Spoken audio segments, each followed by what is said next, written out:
আর second half live T Sports এবং T Sports অ্যাপে ম্যাচের 6 মিনিটের গোলে এগিয়ে আছে বাংলাদেশ। ব্যবধানটা আরও বেশি বাড়াতেই তারা পারত, যদিও সেটা শেষ পর্যন্ত হয়নি। একটা পরিবর্তন করাচ্ছে ভুটান। নম্বর 18 কিংজেন তাসিন তিনি মাঠে প্রবেশ করেছেন। কার জায়গায় সেই কনফার্মেশনটা আমরা একটু দিতে চাই, সেটার জন্য আমরা খানিকটা অপেক্ষাই করছি।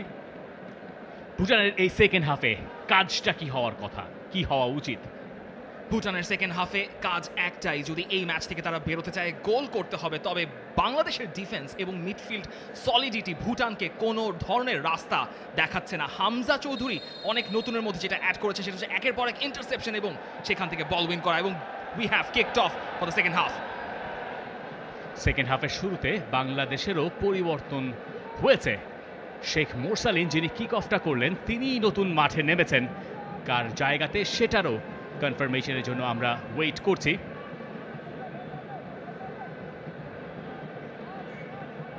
এবং সেখানে আরো একটা ফাউল। ইব্রাহিমও মাঠে নেমেছেন। পরিবর্তন আসলে বেশ কটাই হয়েছে। ফাহমিদুল অবশ্য আছেন লেফট সাইডটাতে।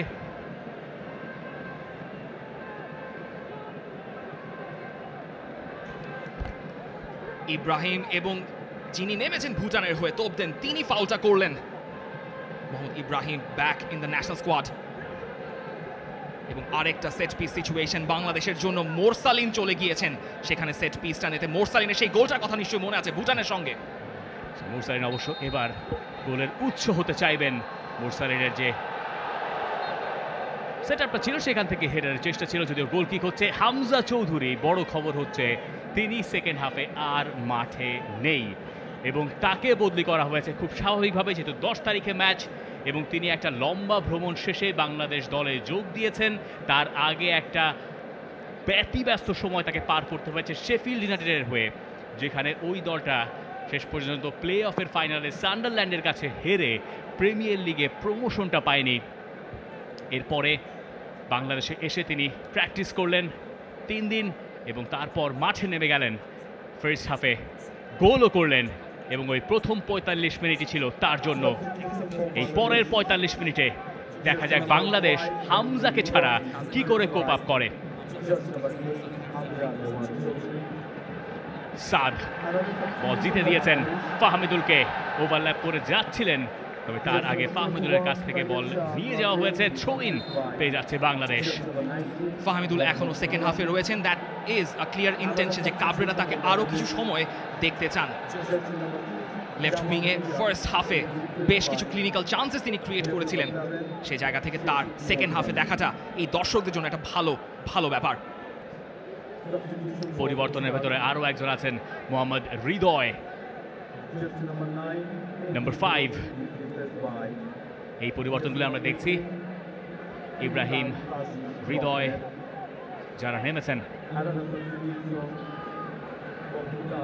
সাদ, ফাহমিদুল, ভালো পাস ছিল তার জন্য, চমৎকার ফাহমিদুলের ক্রস, মোরসালিনের শট, তবে শেষ পর্যন্ত সেটা গোলকিপারের হাতে। ডানে বায়ে মারলে পরে হয়তো গোল স্কোরিং পার্সেন্টেজ অনেকটুকু বেড়ে যেতে পারতো, যদিও সেরকম উইন্ডো তার সামনে হয়তো খোলা ছিল না। তবে তার আগে ফাহমিদুলের এই টাচটা আপনি দেখতে চাইবেন। চমৎকারভাবে বলটা নিয়ে গেলেন, স্পেস তৈরি করলেন, এরপরে মোরসালিনের শট গোলকিপারের হাতে। ইয়েশি গেলকিনকে কাটিয়ে যে ক্রসটা করেছেন পড়েছে মোরসালিনের পায়ে। মোরসালিনের একটা টাচ নিয়ে গোলকিপারের বরাবর মেরেছেন। তবে ক্লিয়ার ইন্টেনশন, বাংলাদেশ এই হাফেও কোনো ধরনের ছাড় দিয়ে খেলতে চাইবে না। মোরসালিনের ক্যারিয়ারের গোল 5টা, যার 2টাই এসেছে ভুটানের এগেনস্টে 2023 সাফ এবং 2024 সালের। এবং বাংলাদেশ লম্বা সময় পরে একটা গোলও পেয়েছিল মোরসালিনের। 2024-এর গোলটা দিয়ে আরো একবার মোরসালিন ছিলেন টার্গেট, যদিও সেটা ক্লিয়ার হয়েছে। এখনো সুযোগ, একটা লং রেঞ্জ শট এবং সোহেল রানার গোল। Outstanding, it was a bullet. Brilliant Sohel Rana, classic Sohel Rana. যারা মনে করতে পারেন এপ্রিল 25-এর সেই ম্যাচটার কথা, তারা সোহেল রানার এই গোলটাও মনে করতে পারবেন। বক্সের বাইরে থেকে বা পায়ের শটে গোলকিপারের কোনো সুযোগ নাই। বাংলাদেশের 2 গোলের লিড। এই ম্যাচে যেটারই অভাব ছিল সেটাই ঘুচিয়ে দিলেন, একটা ওপেন প্লে থেকে গোল, এবং সেটাও বক্সের অনেক বাইরে থেকে বাঁ পায়ের বুলেট গতির শট সোহেল রানা। এই মুহূর্তটা জাতীয় স্টেডিয়াম মনে রাখবে অনেক দিন ধরে, সোহেল রানাও মনে রাখবেন অনেক দিন ধরে। বাংলাদেশের দ্বিতীয় গোল ভুটানের এগেইনস্টে। যেভাবে পুরোপুরি ক্লিয়ার করা হয়নি ভুটানের, সেখান থেকে বল পেলেন সোহেল রানা, পাওয়ার পরেই বুঝেছিলেন কি করতে হবে। তার ফার্স্ট টাচটা তাকে যথেষ্ট হেল্প করেছে। এক পায়ে টাচ করলেন, অন্য পা দিয়ে শটটা করলেন, অ্যাঙ্গেলটাকে ঘুরিয়ে দিলেন এবং সেটাই এনে দিল সোহেল রানাকে বাংলাদেশের হয়ে আজকের দিনে গোল। বেটার অ্যাঙ্গেল এক্স্যাক্টলি, একেবারে বটম কর্নারে শেষ পর্যন্ত জালে ঠিকানা সোহেল রানার। ওই শটটা চাপে ছিলেন সোহেল রানা, তাকে নিয়ে নানা কথাবার্তা হয়েছে, দলে তার জায়গা নিয়ে অনেক প্রশ্ন আছে। এরকম একটা পেল আরো একটা, এবং দুটা গোলই এসেছে দুজন মিডফিল্ডারের কাছ থেকে, হামজা চৌধুরী এবং সোহেল রানা, যে দুজন 4-2-3-1-এর 2-এ ছিলেন। এবং সোহেল রানার একটা গোল 2019 সালে গোল অফ দ্য উইক হয়েছিল, এবং এই গোলটা সম্ভবত ওটাকেও ছাড়িয়ে চলে যেতে পারে, যে কায়দায় যে টেকনিকে তিনি গোলটা করেছেন আজকে জাতীয় স্টেডিয়ামে। যদিও সেই ম্যাচে তিনি আবাহনীর জার্সিতে এপ্রিল 25 উত্তর কোরিয়ার চ্যাম্পিয়নদের সঙ্গে এএফসি কাপের জোনাল সেমিফাইনাল প্লে অফে করেছিলেন, যে গোলটার মাহাত্ম্য হয়তো আরও বেশি ছিল। বাংলাদেশ আরও একবার তৃতীয় গোলের খোঁজে, রাকিব গোলকিপারকে কাটিয়ে গেলেন, কিন্তু নিজের ভাগ্যকেও সম্ভবত ফাঁকি দিয়ে গেলেন। একটু হতাশ রাকিব, তবে অফসাইডে যেন না পড়তে হয় সেই চেষ্টাটা ছিল। একটু লেটলি স্টার্ট করেছিলেন, গোলকিপারকেও কাটালেন, ততক্ষণে বলটা চলে গেছে বাইলাইনের বাইরে। রাকিবের জন্য একটু আফসোস। রাকিব যে কাজটা করতে চেয়েছিলেন, একটা টাচ দিয়ে গোলকিপারকে টপকে এরপরে ফিরে গিয়ে আবার ওই বল তিনি জালে প্রবেশ করাতে বলের টাচটা চেয়েছিলেন। একটু রাকিবের জোরে হয়ে গেছে। শেষ কয়েক ম্যাচে গোল আছে রাকিবেরও, সেটা অবশ্য ঘরোয়া লিগে।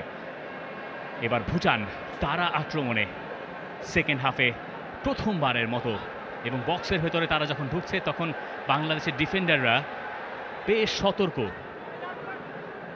ভালো ক্রস নিমাওয়াংদের, সোহেল রানা সেখান থেকে বলটা ক্লিয়ার করার চেষ্টায়। সেকেন্ড হাফে প্রথমবারের মতো আমরা দেখতে পাচ্ছি ভুটান খানিকটা আত্মবিশ্বাসী। বল নিয়ে আনাগোনা বেশি করছে বাংলাদেশের হাফে, এবার ফাঁকা জায়গায় গোল দিতে হবে। এবং এই জায়গায় যদি কানেক্ট করতে পারতেন, সম্ভবত মিতুলের জন্য একটা কঠিন পরীক্ষা অপেক্ষায় ছিল। বাংলাদেশের ডিফেন্ডিং লাইনের গ্যাপ স্পেসগুলো খুঁজতে চাচ্ছে ভুটান, এবং একটা হেডারও হয়েছে, যদিও শেষ পর্যন্ত সেটা গেছে বাইরে। যেহেতু বাংলাদেশ 2 গোলের লিড পেয়ে গেছে, বাংলাদেশ আক্রমণে আরেকটু বোধহয় সচেষ্ট হচ্ছে, যে কারণে ভুটান মোমেন্টামটা বুঝে সময় মতো আক্রমণে ঝাঁপিয়ে পড়েছে।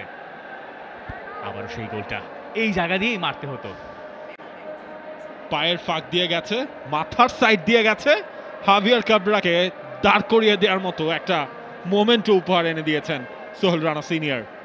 সম্ভবত এই গোল দেখে অনেকেই উঠে দাঁড়িয়েছেন, এবং সবার আগে উদযাপনটা দেখছিলাম আল আমিনের, যিনি সাইড বেঞ্চে রয়েছেন। তার চোখে মুখে আনন্দ ছিল দেখার মতো। হৃদয় সেকেন্ড হাফ সাবস্টিটিউট, তাকেই ফাউলটা করা হয়েছে। বাংলাদেশের ডিফেন্সিভ মিডে one of the performer Mohammad হৃদয়।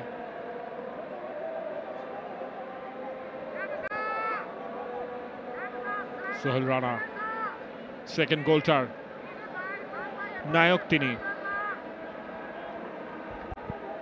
54 মিনিটে গড়িয়েছে ম্যাচ। বাংলাদেশ আরো একবার ভুটানের পেনাল্টি এরিয়ায়, তবে গেলছেন তিনি বলটাকে ধরলেন।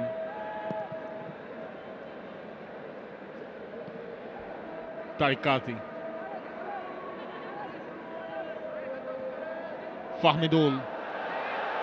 ফাহমিদুলের কন্ট্রোলেই শেষ পর্যন্ত বলটা লুজ হয়েছে, এবং যে চেঞ্জগুলো হয়েছে বাংলাদেশের, মোরসালিন, হৃদয় এবং ইব্রাহিম।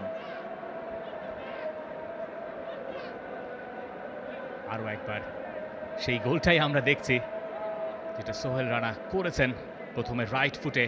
তার ওই টাচটাই তাকে আসলে গোলের দিকে অনেকটুকু এগিয়ে দিয়েছিল।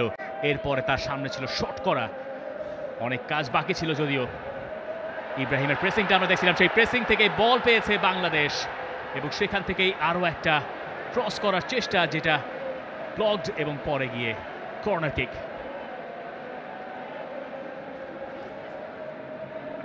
ন্যাশনাল টিমের হয়ে 4টা গোল রয়েছে ইব্রাহিমেরও।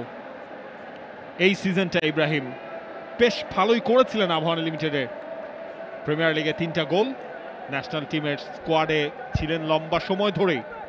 তবে আজকের ম্যাচে নিজেকে প্রমাণ করার সুযোগটাও তিনি পাচ্ছেন।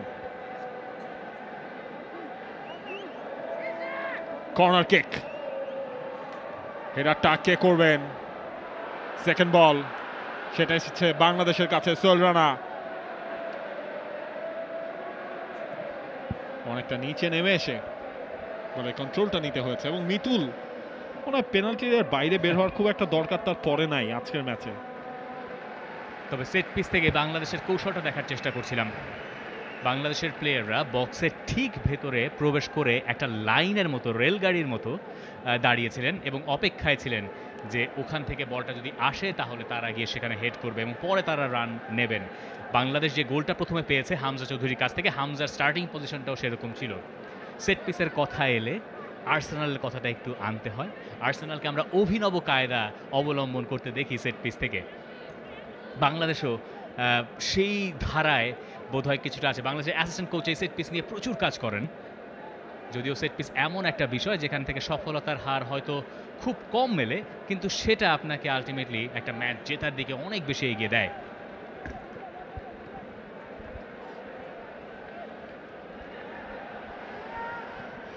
মিডফিল্ড থেকেই মোরসালিন, উদ্দেশ্য তার রাকিব, এদিক ওদিক করছেন, কাকে খুঁজবেন? ভালো পাস, হৃদয় সেখানে জায়গা নিয়েছেন, হৃদয় খুঁজে পেয়েছেন ইব্রাহিমকে। হৃদয়, ফাহমিদুল, ক্রস, গোলকিপার মিস করে গেছেন। শেষমেশ বলটা ট্রিপে নিতে পেরেছেন। একজন উইঙ্গারের কাছ থেকে আপনি এমন ক্রসেই প্রত্যাশা করবেন, সেই কাজটাই করেছেন ফাহমিদুল। পরিবর্তন আরো 2টা হচ্ছে বাংলাদেশের। ফয়সাল আহমেদ ফাহিম তিনি মাঠে প্রবেশ করছেন, এবং একই সাথে আল আমিন, তারও ডেবিউ হচ্ছে ন্যাশনাল টিমের হয়ে এই ন্যাশনাল স্টেডিয়ামে। মাঠে নামার জন্য টেকনিক্যাল এরিয়া তিনি দাঁড়িয়েছেন, সেই সময় হাভিয়ার কাবরেরা ডাক দিয়েছেন আলাদা করে আলামিনকে, তার সঙ্গে হাত মিলিয়েছেন। এরপর আলামিন মাঠে নামার অপেক্ষায়। 60 আওয়ার মার্কের দিকে হয়তো আমরা দেখতে পাবো ওই চেঞ্জগুলো হচ্ছে, যেহেতু এটা ফ্রেন্ডলি ম্যাচ। সেই বদলি নামানোর বাধ্যবাধকতা যেটা কম্পিটিটিভ ম্যাচে থাকে সেই অর্থে এখানে নেই। পেমা বল লুজ করেছেন, ইব্রাহিম, হৃদয় খুঁজে নিয়েছেন তারিক কাজীকে।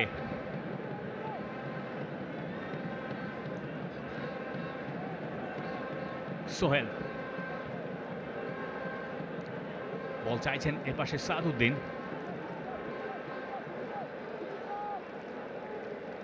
এবার বোধহয় ভার্টিক্যাল পাসটা খুঁজতে চাইবে বাংলাদেশ। বেশ কিছু সাইডওয়েজ পাস, লক্ষ্য হচ্ছে সুইচ করাটা, সেই সুযোগটা মিলছে না বলেই অপেক্ষায় বাংলাদেশের ফুটবলাররা, স্পেশালি ডিফেন্ডাররা। আপনি কি বেঙ্গালি ক্ল্যাপের সাউন্ড শুনতে পাচ্ছেন? আমি শুনতে পাচ্ছি। রাকিব, ইউরোপিয়ান ফুটবলে আমরা যেটা দেখি বাংলাদেশেও সেটা চল রয়েছে, ন্যাশনাল স্টেডিয়ামেও যেটা দেখা মিলছে। ফাহমিদুল, ফাহমিদুলের দারুণ একটা থ্রু বল, লেফট ফ্ল্যাঙ্ক দিয়ে ক্রসটাও হয়েছে সাদের। সেকেন্ড বলটা কি বাংলাদেশ পাবে? লং রেঞ্জে ফর গ্রাউন্ডেড, বাইরে দিয়ে। এবার বাংলাদেশ সেই পরিবর্তন দুটো করাতে যাচ্ছে।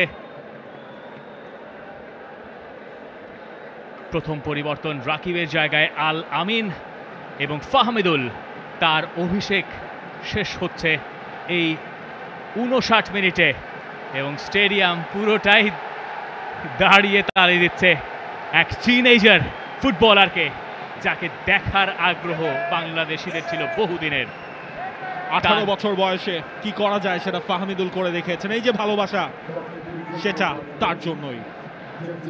এবার আরো একজন ফয়সাল আহমেদ ফাহিম মাঠে নেমেছেন, তার সঙ্গে আল আমিনের অভিষেকটাও ঘটছে আজকের এই ম্যাচে বদলি হিসেবে নেমে।